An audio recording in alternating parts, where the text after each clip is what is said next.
The administration has made good on one more campaign promise. It's provided an office for the leader of the opposition, and the media were allowed a tour. The office was a promise made by Prime Minister Bruce Golding during the run-up to the 2007 general election. It's an important constitutional position, but the leader of the opposition has never had an official place to work. Today, that changed with the opening of an office on East Kings House Road in Kingston. The Prime Minister's office conducted a tour. The new office sits on property owned by the government just outside Jamaica House. The facility was once called Protocol House and was the official residence of several senior state officials. The National Works Agency renovated the building at a cost of almost $30 million. The current opposition leader, Portia Simpson-Miller, officially has already begun to use the new facility. She moved in on November 3rd. Former PNP Minister Easton Douglas was the point man between the government and the opposition on the project.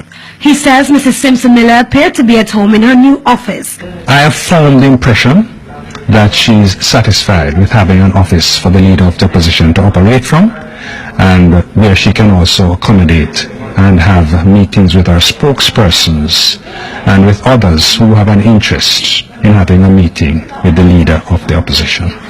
The office is expected to have a staff complement of 12, inclusive of a chief of staff. A government representative said once the role of the office of the leader of the opposition has been clearly established, all the positions will be in place. In commenting on the fulfillment of the promise to provide the office, Chief of Staff Easton Douglas showered praises on the Prime Minister. I could say it in one word, congratulations, but I would add to that commendation to the Prime Minister for having fulfilled that promise. Sometimes when promises are made on the hustings, they are difficult to fulfill.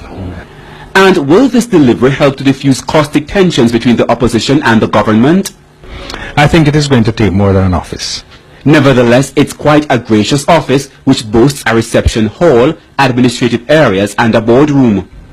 Now, with facilities here at West Kings House Road, the leader of the opposition will not only have official business conducted here, but she will also have specially invited guests.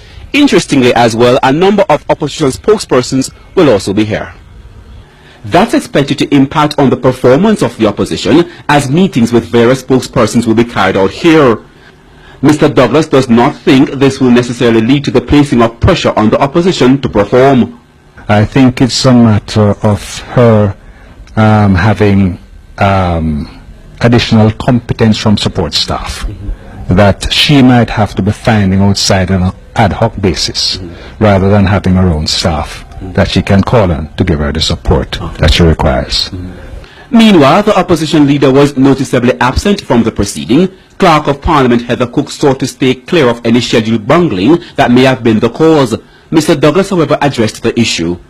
She had to attend a conference that she was invited to long ago, and she could not have given up that. She actually left the island yesterday.